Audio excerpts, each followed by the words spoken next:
Here is the another question of incomplete records. आपके पास यहाँ पर देख सकते हो जल्दी से नवंबर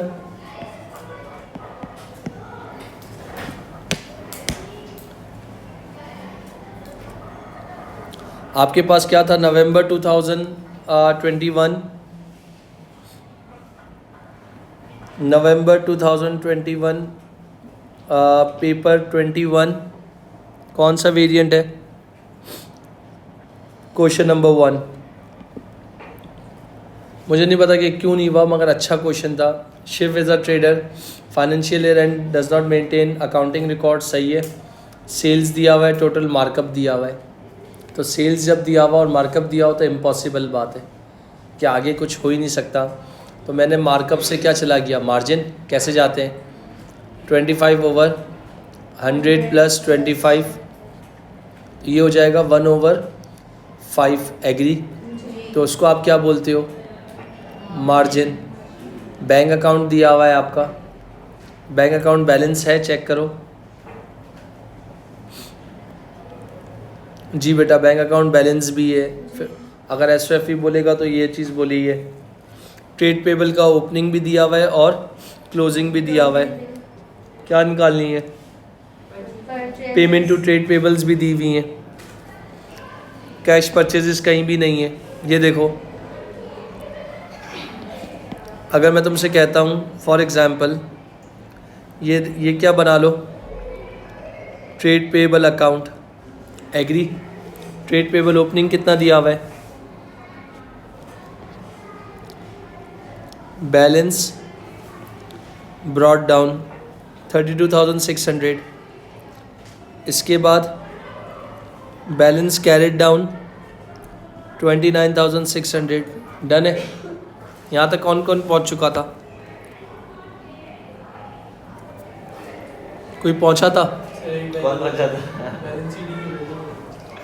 अरे वाह, क्या नहीं था ना, झूठ नहीं बोलना, अटेम्प्ट नहीं किया था ना।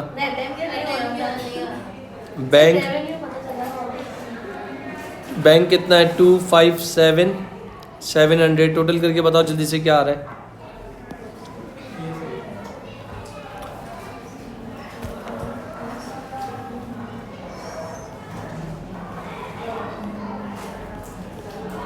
कितना आ रहा है? मुझे पहले इसका टोटल बताओ ना। 287 माइनस कर दो 32,600।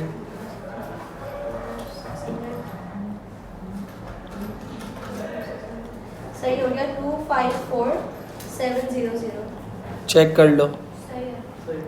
ये निकालनी थी परचेजेस 3 मार्क्स में। अब परचेजेस के बाद तुम्हें क्या निकालना है, इनकम स्टेटमेंट। कहाँ से होती है स्टार्ट? रेवेन्यू से। कितना दिया हुआ है बच्चों? जी 20,000 दिया है। सेल्स रिटर्न नहीं है तो थर्ड कॉलम पे लिख रहा हूँ। फिर क्या आता है? Less cost of sales.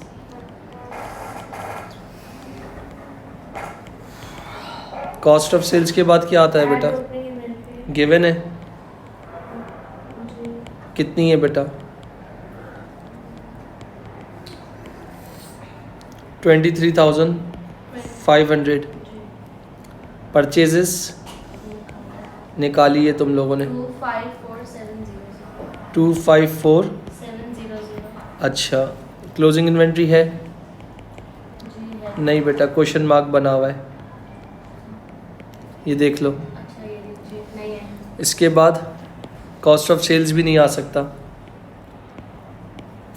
सही है,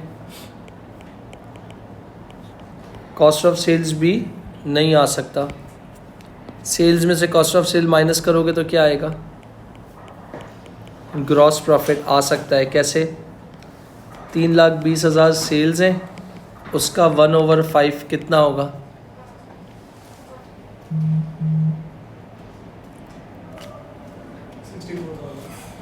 तो ये तुम्हारा क्या हो गया, ग्रॉस प्रॉफिट हो गया।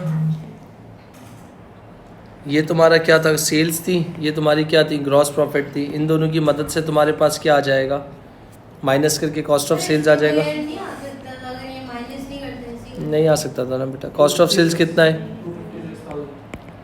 एग्री अब तुम्हारे पास यहाँ देख सकते हो ओपनिंग और परचेजेस दी हुई हैं और कॉस्ट ऑफ सेल्स दिया हुआ है। क्या दी हुई है? ओपनिंग और परचेजेस दी हुई हैं और क्या दिया हुआ है? Cost of sales. तो इसको एक्स रख के क्लोजिंग इन्वेंट्री आ सकता है कितना? 22,200 22,200 जो कि कैसे आया है? सही, दोनों प्लस किया और बैलेंसिंग फिगर से आया है। डन, बोलो जल्दी से। हाँ ख़त्म हो गई। जी सही। ग्रॉस प्रॉफिट के बाद क्या आता है? अदर इनकम नहीं है तो क्या आ जाएगा?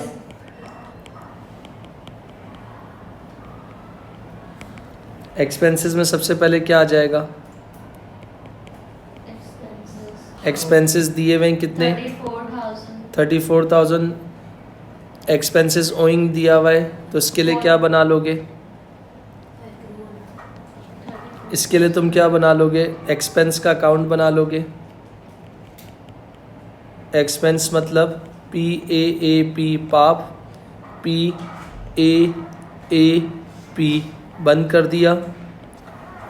ओइंग का ओपनिंग नहीं है, प्रीपेड का ओपनिंग भी नहीं है, प्रीपेड का क्लोजिंग भी नहीं है, ओइंग का 400 है। एक्सपेंस कितना पे किया था तुम लोगों ने? 34,000। तो I/S तुम्हारा कितना आ गया? 34,000। 400। तो एक्सपेंस की वैल्यू कितनी आ गई तुम्हारी?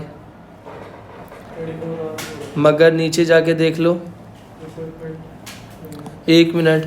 Shiv have withdrawn 900 from family holiday during the year he had included in the expense. Expense में क्या है?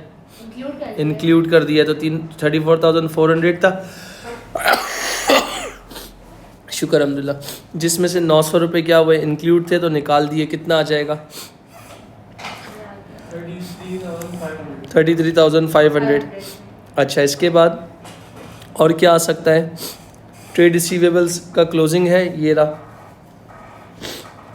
ये देखें कितने परसेंट हो गया? 3% हो गया।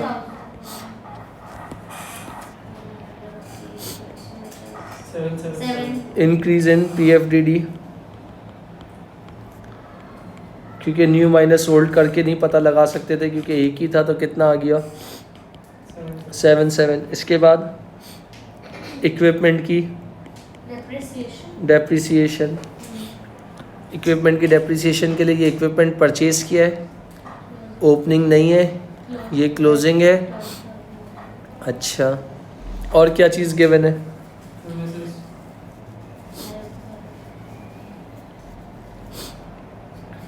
इसका मेथड तो नहीं बताया इक्विपमेंट। तो बेटा जब कुछ नहीं होता तो रिवैल्यूएशन ही होता है। अब इक्विपमेंट पे क्या जाओगे, किस तरह करोगे? टोटल कॉस्ट को क्लोजिंग से माइनस कर देंगे। कोई और चीज़ दी हुई है, चेक करो।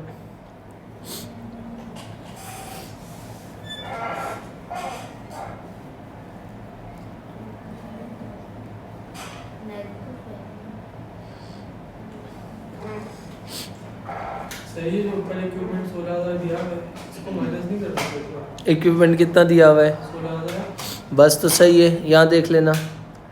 परचेज कितने का किया है? 12,800 नहीं बेटा, 16,000 है ऊपर, माइनस 12,800 कितना आ जाएगा? सर 3,200। बस और कुछ नज़र तो नहीं आ रहा, तो सबको प्लस कर लो। तो ये भी तो है वो प्रीमिसेस एट कॉस्ट। वो 90,000 क्या निकालूंगा? सही हो गया 310। गलत बता रही हो माँ। सही। 37477 होगा, माइनस कर दो, क्या आ जाएगा बच्चों? प्रॉफिट 265265 2652। 3 यहाँ बताओ कौन सा अकाउंटिंग प्रिंसिपल लगेगा? Name accounting principle Shiv should apply when recording 900 he had used for family holiday. मालिक ने बिजनेस से पैसा अपनी ज़ात के लिए निकाला है, तो इसका मतलब यहाँ कौन सा होगा? Business entity. अकाउंटिंग कॉन्सेप्ट एक मरतबा रिकैप करवा दूंगा, कोई मसला नहीं है। इसमें क्या करोगे? आ जाओ जल्दी से, देखो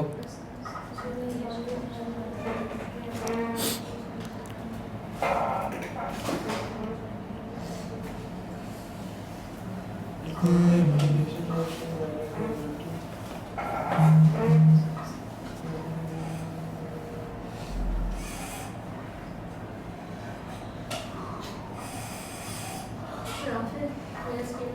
मैं वॉशरूम जा रहा हूँ। इसके बाद एक मिनट रुक जा बेटा। इसके बाद यहाँ पर आपके पास क्या हो गया, chef has always value is inventory at cost price, अच्छी बात है। He is considering valuing the inventory on 31st अगर selling price, he believe it would result in a higher profit for the year.